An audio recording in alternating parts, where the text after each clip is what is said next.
विद्यालयों पे, अपने घरों में, अपने प्रतिष्ठानों पे भारत के तिरंगे को फहराते हैं और गणतंत्र को याद करते हैं और शौक से ये बोलते हैं कि संविधान हमको प्राप्त हुआ और संविधान ने हमको जीने की कला और जीने का मार्ग दिया। ऐसा नहीं कि हम जी नहीं रहे थे, ऐसा नहीं है कि हम जी नहीं रहे थे, हम जी रहे थे, लेकिन संविधान ने कुछ ऐसे हमको रास्ते बताए कि इस रास्ते से यदि हम चलेंगे तो सबका साथ, सबका विकास और सबका सम्मान बढ़ेगा। इसलिए संविधान का सम्मान आज भी हम मंचों से करते हैं और तिरंगे को लगाते करते हैं।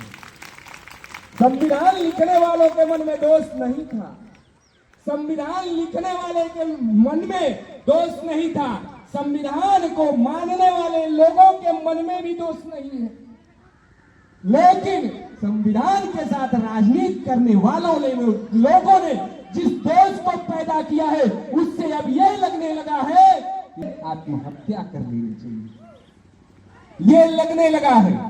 इस विषय को इसलिए रहा हूं कि आज ही के दिन संविधान लागू हुआ था, आज ही के दिन संविधान लागू हुआ था और जीने की कला, जीने का मार्ग बताने के लिए लागू हुआ, देश को पैदा करने के लिए लागू नहीं हुआ।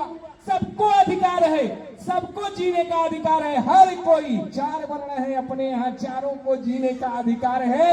ऐसा नहीं कि मेरे शूद्र भाई को अधिकार नहीं मिलना चाहिए, उसे भी मिलना चाहिए, संविधान ये कहता है। और इसीलिए इस देश के कुछ प्रबुद्ध राजनीतिक लोगों ने जब अपनी पार्टी की स्थापना करना शुरू किया था तो अपने स्थापना में लिखा था कि इस पार्टी का मूल उद्देश्य होगा अंतिम व्यक्ति का विकास, अंतिम व्यक्ति का विकास। अंतिम व्यक्ति गांव में कौन है? जिसके पास आवास नहीं है, जिसके पास घर नहीं है, जिसके पास शौचालय नहीं है, जिसके यहाँ रहने के लिए जमीन नहीं है, जिसका बच्चा पढ़ने के लिए लालायित है, जिसे भोजन आज भी नहीं मिलता है, जिसे भोजन आज भी नहीं मिलता है। कई गांवों में तो सुनने में ये आता है कि उसने मुझे टिकट नहीं दिया तो राशन कटवे कटवा दिए, और उसने हमको टिकट नहीं दिया तो उसने उसका हम राशन कटवे कटवा दिए। ये संविधान नहीं कहता है। राजा एक ही होगा, लेकिन राजा होने के बाद प्रजा मेरी सब है, ये वाला विचार संविधान चाहता है। और वही आज हम संकल्प लेते हैं इस 26 जनवरी को कि संविधान ने जो कहा है कि समता मूलक समाज चाहिए, सब समाज एक साथ रहे, ऐसे समाज की स्थापना करना है। हम सभी गीतों में गाते हैं, निर्माणों के पावन युग में हम चरित्र निर्माण न भूलें, स्वार्थ साधना की आंधी में वसुधा का कल्याण न भूलें। इस राष्ट्र को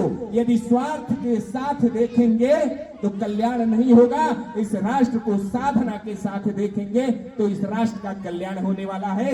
इसीलिए हम हमारे जैसे अनेक कार्यकर्ता जब भी मंचों पे जाते हैं तो उन सभी को याद करते हैं जिन लोगों ने इस देश के लिए घास की रोटियां खाना स्वीकार किया, लेकिन समझौता करना उन राष्ट्रद्रोहियों से स्वीकार नहीं किया।